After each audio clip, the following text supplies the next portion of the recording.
दिनै Kachugaon आनसलिक sports एसोसिएशननि बानजायनायाव Kachugaon champions trophy जोङो बेवहाय अर्गानाइज खालामदों। बेखौ जोङो 11 दिननि हाबाफारि हिसाबै जोङो अर्गानाइज खालामनाय जादों। बेवहाय जोङो टटेल 16टा टीम्स बा क्लाब्स बिथांमोनखौ जोङो इनभाइट खालामदों आरो बिथांमोनहा फैदों आरो बाहागो लाफैदों। दिनैहाय सेथि खेब खेला जागोन। फार्स्ट खेला बेवहाय जोङो मोननै खेला होनाय जादों, अर्थात मोनब्रै टीम फैनाय जादों। दा कचुगाव ओनसोल हिसाबै जोंहा फुटबलाव जोबोद मुंदांखा दङ, नाम दङ। गोदोनिफ्रायनो मोजां मोजां प्लेयारफोर ओंखारबाय। नोंगौ गेजेर समावहाय माखासे बोथोर गाज्रिनि थाखाय जोङो गेलेनायनि परिबेसखौ मोनाखैमोन, किन्तु दा जोंहा गेलेनायनि परिबेसा फैफिनबाय। जिहेतु बिटिआरआव सान्थिया फैबाय, पिच फैबाय, पिचआ इस्टाब्लिश जाबाय। दा बेनिखायनो जोङो फुटबल गेलेनायनि गेजेरजों जाहाथे जोंनि ओनसोलनि गथ'फोरा जाहाथे गावसिनि जिबनखौ दानो हायो गेलेनायनि गेजेरजों। आरो जोंनि दिनैनि बे खेला होनायनि मेन उद्देश्यआनो जाहैबाय जोंनि ओनसोलनिफ्राय जाहाथे मोजां मोजां गेलेगिरि ओंखारो, नेशनेल इन्टारनेशनेल लेभेलाव बाहागो लाहैनो हायो। बिनि थाखाय जोङो बे ट्रफी बा बे खेलाखौ जोङो अर्गानाइज खालामनाय जादों।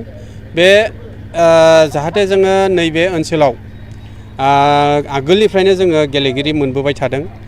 दाबो जोङो बेखौनो आसा खालामदों, बे ओनसोलनिफ्राय जाहाथे मोजां मोजां गेलेगिरिफोर फैयो, ओंखारहोनो हायो, दिहुननो हायो। बेखौ थांखि लानानै जोङो नैबे खेलाखौ जों होनाय जादों। बान्था दङ जोंहा। चेम्पियन हिसाबै जोङो बिथांमोननो ट्रफिजों लोगोसे जोङो 50,000 रां हरफानाय जागोन। आरो रानार्स आप हिसाबै जोङो ट्रफिजों लोगोसे बेवहाय 30,000 हरनाय जागोन। आरो जोंहा हाइ स्करारनिबो दङ आरो जोंहा बेस्ट प्लेयारनिबो थागोन। ट्रफि आरो रां होनायाल' गिदिर खोथा नङा। जोंनि उद्देश्यआ बेनो जे खेलानि गेजेरजों गावबागाव थांनानै थानायनि राहा लामाखौबो बिथांमोना जाहाथे खालामनो हायो, बे उद्देश्यखौ लानानै जों बेखौ खालामनाय जादों। मानो होनोब्ला स्पर्ट्सनि थ्रुयै गोबां स्कप दङ। स्पर्ट्सआ एक्सट्रा खथा थाखायो साख्रिफ्रावबो, आरो जोंहा डिफेन्सफ्राव इजि जायो। स्पर्ट्स गेलेग्रा गथ'फोरनि थाखाय डिफेन्सआव थांनो थाखाय इजि जायो। दा बेखौनो गासिबो बिथिङाव नोजोर बोनानै जोङो नैबे खेलाखौ होनाय जादों। जोङो कचुगाव स्पर्ट्स एसोसिएशन जोङो फर्म खालामनाया बारा गोबाव जायाखै। दाख्लि थांनाय मासावसो जोङो क'क्राझार डिस्ट्रिक्ट स्पर्ट्स एसोसिएशननि आन्डाराव जे बी डिभिजन लिग जायो बेखौ जों खुंदों। आरो बिनि उनावनो जोङो दिनैहाय कचुगाव चेम्पियन्स ट्रफी हिसाबै जों प्रथमबार हिसाबै जोङो बे खेलाखौ होनाय जादों। आरो इयुनाव जों बे कचुगाव चेम्पियन्स ट्रफीखौ बोसोरै खुंनो थाखाय जोङो कचुगाव आनसलिक स्पर्ट्स एसोसिएशना सेस्था खालामबाय थागोन। आरो आं बेखौनो खावलायगोन, जाय बिथांमोना फैबाय थानाय समावहाय कचुगाव स्पर्ट्स एसोसिएशनखौ सामलायगोन, जाहाथे बिथांमोनहाबो फैनानै नैबे कचुगाव चेम्पियन्स ट्रफी होनायाव उननि समावहाय जाहाथे बिथांमोनहाबो मदद होयो, बेखिनिखौ आं खावलायहरखानाय जाहैबाय।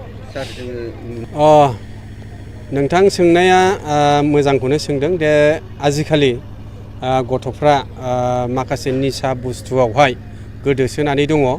निसाजों लोगोसे जोंहा मबाइलावबो निसा जानानै दङ। जाग्रा मुवा फेग्रा मुवा लानानैबो गोदोसोनानै दङ। दा जोङो जुदि गथ'फोरखौ माबा नङा माबा मोनसेयाव जुदि एंगेज खालामनानै दोननो हायाब्ला, जुदि बिथांमोनहा एभेलेबेल टाइम मोनोब्ला, बेकार टाइम मोनोब्ला, निस्सय बिथांमोनहा बैफोर लामाजों थांनो हागौ। बिनिखायनो जोङो गथ'फोरखौ बा उन जोलै जोंनि इयुनफोरखौ जोङो एंगेजआव दोनबाय थानांगोन। सब समय बिथांमोनखौ बेस्थ'आव दोनबाय थानांगोन। बेयो जाहैबाय खेलानि गेजेरजों दोननो हायो, आरो जोङो सोलोंथाइनि गेजेरजों दोननो हायो। माखासे मोजां क'-कारिकुलाम एक्टिभिटिस थायो। बै क'-कारिकुलाम एक्टिभिटिसआव जोङो जुदि गथ'फोरखौ एंगेजआव दोनबाय थायोबा, निस्सय बिथांमोना बै गाज्रि मुवा बेसाद लानाय लामानिफ्राय बिथांमोना निस्सय डाइभार्ट जालांनाय नङा। आरो बिथांमोना नैबे मोजां जायगाजोंनो बिथांमोनहा एंगेज जालांगोन आं बेखौ